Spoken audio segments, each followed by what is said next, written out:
Hey, I want to thank you for joining us here on Polk Place. I'm Brian Lacey. After a short hiatus, a vacation, a Houdini, if you will, a disappearance of epic proportional value for, well, maybe 1 month. She's back, and when I say she's back, that she, well, that would be... It's me. What are you doing?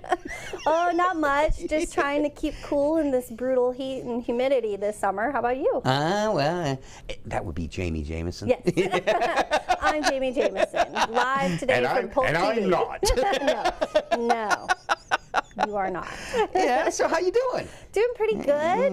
We've had a very busy summer, lots of tours at the History Center, yeah, lots but of new visitors. there was a minor closing, it was just out for a little bit. And, so, but all good things. It was to have the chiller replaced for the air conditioning, and I got to tell you. Please tell me. New edition, penguins? Oh, no, not yet.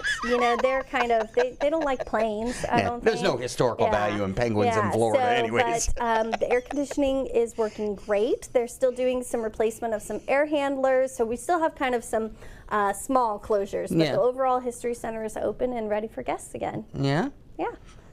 So what, as I look onto the horizon, what does August hold for us? Yeah, so August is kind of our bumper month, right, before we get into the big push for the holiday season and the fall. And we've got some great programming, of course, the architectural tours coming up with Bart, and that's on your second Saturday. And he's going to take you around and he'll talk a little bit about some of the ongoing preservation work.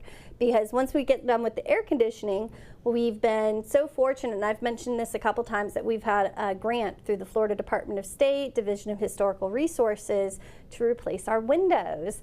So we've had architects, we've had construction crews, we've had lots of people with measuring tape coming in and checking out the 100+ windows on the exterior of the building that they're going to pull off, and they're going to repair the woodwork. If it needs to be repaired, if it doesn't need to be repaired, they're just going to do some preservation work on it so that they last for another 100 years. So the important thing to remember for our community and our guests is we're not replacing the windows. We are doing conservation and preservation work to the existing windows so that they can continue to have that historic value for the building. And do you know why you don't have to replace them? Why? Because you adhere to Mom's rules. Yes. Mom's rules are no playing ball in the house. Yeah, no, that's right. Yes, I have had to tell Bart and Shannon not to throw softballs around in the building multiple times. The little rugrats. No, we're very conscious of the windows. Unfortunately, being in Florida, it's the humidity and the climate that really we have to stay ahead of, and this preservation work allows us to do that. Yeah. Anything else going on preservation-wise? So preservation-wise, we've been going through the collection and we are updating exhibits, and one of the cool things about that is that we recently were able to send a lot of items off to be digitized. So if you've not been on our website, there's a section on our website that's our digital collection.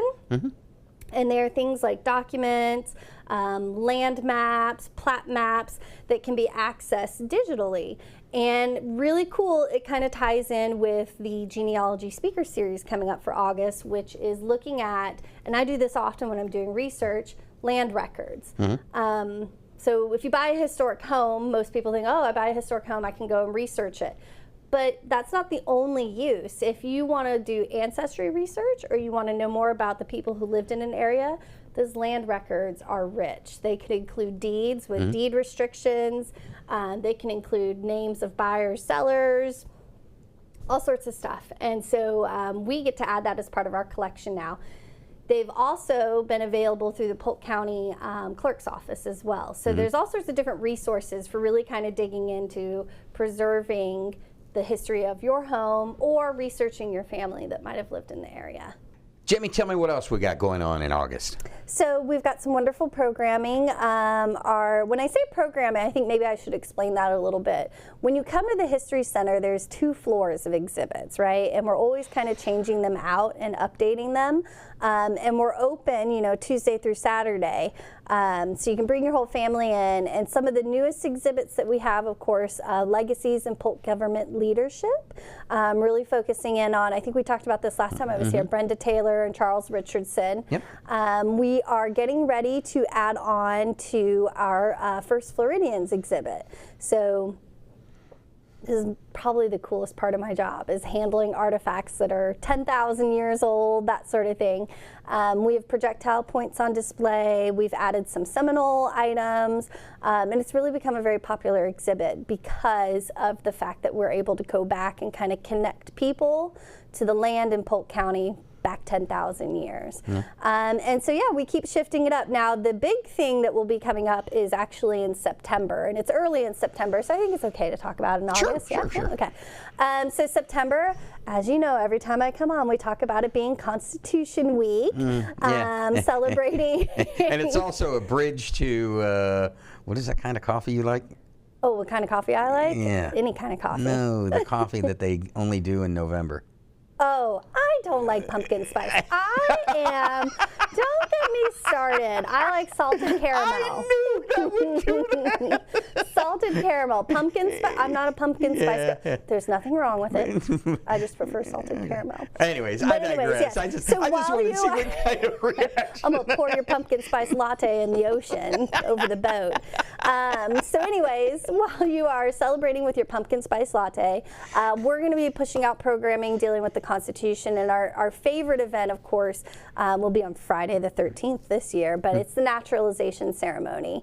And even though it's closed to the public because it's for the individuals who are being naturalized, we put those pictures up on the Polk Government Facebook page, and year after year, they're one of the highest liked, loved, commented on page because Didn't it's we such shoot a cool that last thing. year? We did, yep, we did. Are we doing it again this year? I don't know. I haven't had a chance to catch up on it, but I definitely know we're going to be taking photographs of it. And then the whole week after that, we put out Facebook posts. We reach out to the employees of the BOCC to explain just why it's so important to celebrate Constitution Week. And given that it is a presidential election year, there's extra excitement about government and the way that we really uniquely do things in our country to further government. Yeah, so it should be really interesting. We are enjoying it, and we're looking forward. I won't say his name out loud, but the rhymes with Santa and that sort of thing. So we're starting that planning as well too. So the next time I'm on, you get to ask me about Christmas wreaths, because we have already purchased our Christmas wreaths and we are ready for decorators. I know, this is my favorite time of year. I get to just drop all sorts of Christmas rhymes with Santa. I know, I couldn't come up with something. Fanta, rhymes with Fanta. You know you wanna. Wow. Yep. Are you gonna cut that? No. Come to me. My name's Jayme Jamison. No, stop. We're gonna cut it right before that. All right, so that pretty much wraps up August and into September. You know, Yeah. I was gone for a month and some change, and I haven't seen it yet. But do we have lights on the dome yet? We do. We have LED lights on the dome.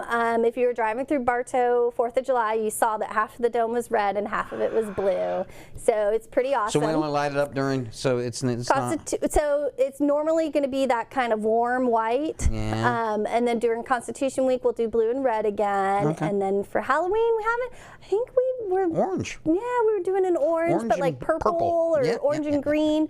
Supposedly, if you're smart, and we're working on being smart, you can make the lights dance or move or that sort of thing. So, but baby steps. We're going to start with colors and then figure out how to make it more fancy, but more fancier. All right. But yeah, we're looking forward to it. All right, come back and see me when you figure out how to make the lights dance. I will, and I'll bring you a then, pumpkin spice. And remember, it's a gateway. To more pumpkins. it's a gateway month to more pumpkin spice. Yep. More pumpkin spice and holiday joy. All right, we'll see you next month. Thank you. Polk County has a rich history and heritage, and the Polk County History Center is continuously thinking of new ways to help Polk residents experience that history. Museum's collection includes natural and cultural objects related to Polk and the greater Central Florida area that represent our history and culture from pre-Columbian to present-day eras. The artifacts on display at the museum represent individuals, cultural groups, and events significant to the region. You're looking for the History Center? Well, it's located at 100 East Main Street in Bartow. History Center is open 9 a.m. to 5 p.m. Tuesday through Saturday. You need more information? It's as simple as going to polkhistorycenter.org or picking up that phone and dialing them digits, 863-534-4386.